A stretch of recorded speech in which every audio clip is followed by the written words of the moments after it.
Bonjour, bienvenue sur la devineresse. J'espère que vous allez tous très bien. Je suis heureuse de vous retrouver pour cette nouvelle guidance qui n'était pas prévue. Vos guides ont un message important pour vous. Alors, ça va être une guidance express parce que je sens que le message... Oui, les guides me disent ce message a besoin d'être évacué. Ok. Alors, il n'y a pas de choix. On y va.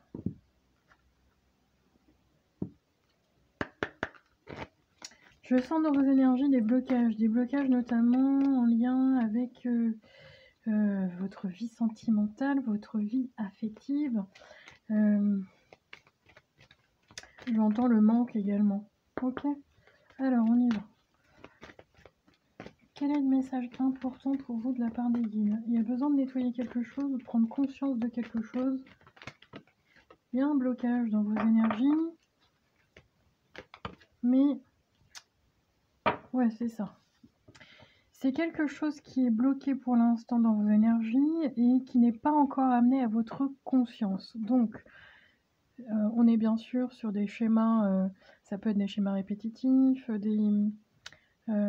j'entends de la lourdeur dans vos énergies.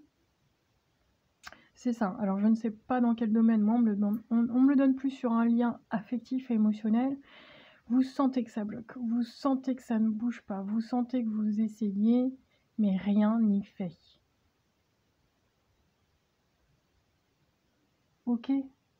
Parce que c'est comme si vous aviez une partie du puzzle. Ouais. Les guides me disent, vous avez une vision, votre vision, elle est juste en face et vous ne voyez pas en fait, pour le coup, une vision à 360 degrés, quoi. Vous ne voyez que ce que vous avez devant ou ce que vous avez derrière d'ailleurs, parce que ça me parle aussi de votre passé. Et ce n'est pas assez global ou étendu, parce qu'on parle de ça, mais dans votre vision ou dans votre prise de conscience. Ok, c'est comme si... je pense que j'ai déjà fait ce type de message, donc ça parlera au moins à une personne. Vous avez mis le doigt sur l'arbre, mais c'est l'arbre qui cache la forêt. Sur une problématique que vous avez, un comportement, quelque chose d'inconscient, un schéma répétitif, bon bref. Peu importe, ça peut être une addiction, ça peut être l'auto-sabotage, je ne sais pas. Oui, ça peut être le relationnel aux autres. Oui. Ils me disent dans tout et n'importe quoi parce que ça fait partie de votre vie. Vous pensez que ça fait partie de vous. Voilà, vous allez le reconnaître comme ça. Vous vous dites, c'est un pan de ma personnalité ou de mon tempérament, ou ma vie elle est comme ça, elle a toujours été comme ça, de toute façon il y a... Voilà. Sauf que les guides vous disent, non, ça c'est ce que tu crois et ce que tu penses. Sauf que tu ne vois pas tout, et il y a une libération de la conscience par rapport à quelque chose. Ok? Alors c'est quoi ce quelque chose? Donc je demande la libération de ma conscience. Ça vous pouvez vous le répéter comme une forme de mantra. Je demande... alors, ce qui est plus efficace, moi je recommande cette phrase pour qu'elle puisse oui, que vous puissiez la mettre à votre fréquence et de dire moi, vous dites votre prénom, je demande la libération de ma conscience maintenant. Et faites-le sous forme de méditation ou de mantra, ça va être quelque chose de beaucoup plus puissant. Alors, ok, donc c'est quoi là le... Qu'est-ce que vous n'avez pas encore pris conscience?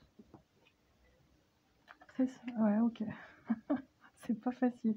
Il y a autre chose, c'est ce que je sens. Alors, c'est quoi les guides? Ok. Alors, un élément à modifier chez vous, et on parle bien de vous, c'est votre ouverture d'esprit. Alors, par rapport à quoi? Parce que je sens que c'est lié à l'affectif. Par rapport à quoi? Il y a trop de cartes, les guides. Donc, le message important pour vous, c'est d'évaluer, finalement, de prendre de ce temps d'évaluation avec vous-même. Le manque est lié à le manque ou la peur. C'est lié, bon, forcément, ça parlera à une personne. il y a une notion de perte de liberté. Je vous donne un exemple. Peut-être que vous avez cette croyance que de vous mettre en couple ou de vous engager, c'est de perdre votre liberté. Parce que vous avez vécu ça dans le passé ou parce que peut-être que dans votre schéma parental, ouais, les guides me disent, l'arbre qui cache la forêt, c'est un dysfonctionnement. Et vous avez toujours fonctionné comme ça. Pourquoi? Parce que dans votre passé, déjà dans le passé, mais je sens par rapport aux parents, il y avait un dysfonctionnement familial. Et ce que vous avez égrené, pourquoi on me dit ça comme ça, je ne sais pas, transposé dans votre vie, en général, c'est un dysfonctionnement à l'intérieur de vous. Ouais, alors je dis ça comme ça parce que c'est pas facile à entendre, mais ça c'est... oui, comme je dis souvent en psychologie, on est tous... si on regarde bien, de toute façon, on est tous névrosés. Hein. Il n'y a personne de forcément parfait et d'équilibré, ça n'existe pas. Par contre, on peut tendre vers un meilleur. Et ce que vous ne comprenez pas, peut-être que vous ne voyez pas, ce que vous vous efforcez, parce que je sens que vous mettez des efforts, hein. Vous travaillez sur vous, vous mettez des efforts dans votre quotidien à changer les choses, à faire bouger les choses, et ça ne fonctionne pas. Ou il y a quelque chose qui perdure malgré vous, comme si vous aviez, je ne sais pas, moi, une forme de malédiction. Vous dites c'est pas possible. Gilaguigne, c'est ce que j'entends. Alors qui sait, qui peut. C'est pas une formule que j'emploie, donc bref. Et c'est tout à chacun, mais ça c'est lié à un dysfonctionnement familial qui, dans votre passé, vous a amené à vous-même à dysfonctionner. C'est les relations affectives sous toutes ces formes en fait. Relations affectives avec votre autre, dans votre vie sentimentale, ça ne fonctionne pas, c'est toujours les mêmes schémas, je ne sais pas, ou même relations amicales, il y a quelque chose. Et ça, ce que vous n'avez pas mis le doigt dessus, ce n'est pas proprement vous. C'est comme si c'était programmé dans vos gènes, dans votre ADN, dans vos cellules. Et ce qui est programmé, en tout cas dans une partie de vous, hein, dans votre inconscient, c'est que les éléments à modifier, c'est l'ouverture d'esprit. Pourquoi? Parce que les réelles intentions derrière, c'est la recherche de la perfection. Peut-être que vous ne voyez... il y a une forme de je recherche l'idéal dans votre vie sentimentale, professionnelle ou quotidien, je ne sais pas. Même dans votre... ouais. Je peux avoir des personnes qui recherchent un idéal physique également. Ok? Je sais pas. Il y a cette notion de contrôle par rapport à cette perfection. Et ça vient de votre passé. La perfection, être parfait, c'est souvent, je dis pas toujours, hein, donc je ne suis pas psychologue, mais c'est souvent en lien avec le parent opposé dans l'enfance. Pour pouvoir être aimé, j'en ai compris inconsciemment qu'il fallait être parfait. Et être parfait, c'est quoi pour vous être parfait? Est-ce que c'est un enfant sage? Est-ce que c'est un enfant... voilà, il y a tout ce que vos parents ont projeté sur vous, et les attentes. Et ça, vous avez le choix de balayer tout ça, de nettoyer tout ça, presque de reprogrammer. Il y a une forme de reprogrammation dans vos énergies, dans vos cellules. Ouais, c'est ça. Vous avez le choix de reprogrammer autrement. Ouais. Les guides me disent de prendre un exemple. Je prends cet exemple assez lourd parce que comme ça, il va avoir un impact psychologique. Un enfant qui a été battu, qui a subi des violences physiques, psychologiques, bon, peu importe, dans son enfance. Vous avez subi, cet enfant il a subi cette violence-là. Son choix adulte, c'est soit de reprogrammer entre guillemets cette violence dans son schéma familial, ou ça peut même de l'autodestruction, hein, pas forcément envers les autres, mais envers soi-même. Et c'est un choix de continuer à le subir, c'est-à-dire de continuer à nourrir ces blessures du passé. Ou un choix également de dire, bon bah voilà, je serai parent et je serai un bon parent et qu'est-ce qu'il faut que je mette en place pour, non pas être à l'opposé parce que ça peut être un parent, où vous faites tout l'opposé du parent, que vous avez eu, pour ne pas lui ressembler ou, vous avez beau vous efforcer. Il y a quelque chose à travailler sur un plan psychologique et émotionnel sur votre enfance, OK? Et ça, c'est vraiment le message important des guides. Ouais, il y a encore quelque chose que vous ne voyez pas complètement. Ce n'est pas, vous avez mis le doigt dessus. Pour moi, vous avez mis le doigt sur l'arbre, mais vous ne voyez pas, c'est l'arbre qui cache la forêt, quoi. Il n'y a pas l'origine de cette cause-là, de cette problématique, ou peut-être de cette,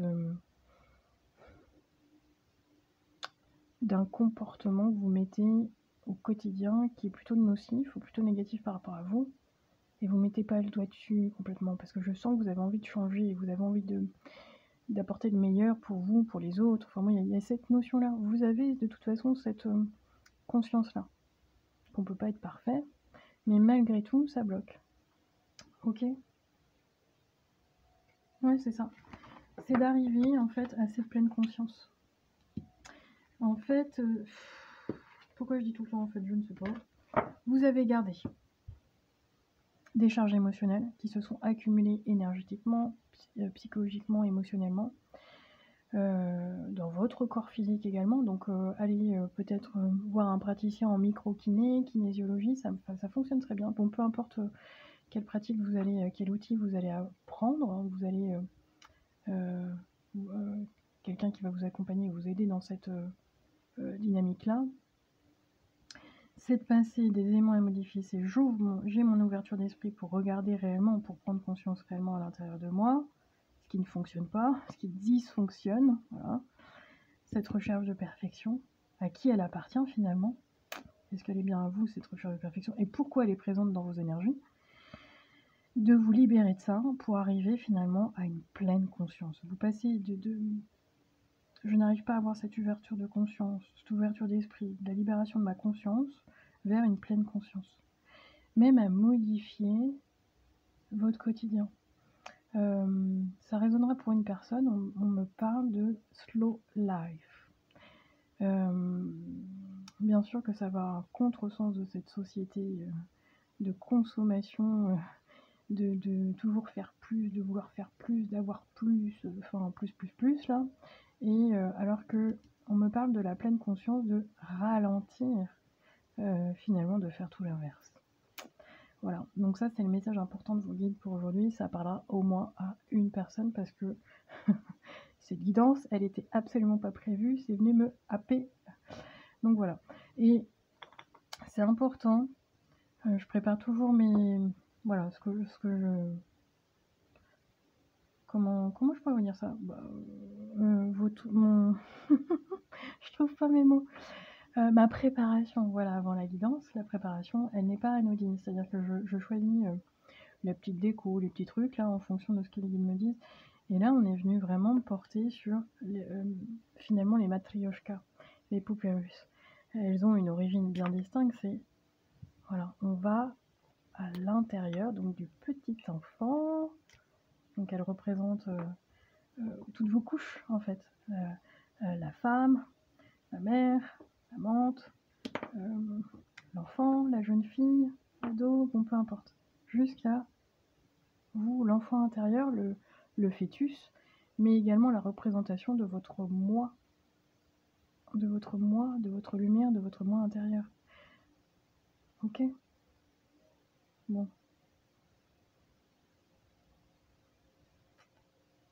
Je ne sais pas quelle thérapie, quel outil vous allez prendre, mais en tout cas, ce que Guide me dit, c'est ça va fonctionner. Donc faites-le, c'est un conseil. Bon, bah voilà, je vous remercie. C'était le message express pour au moins une personne.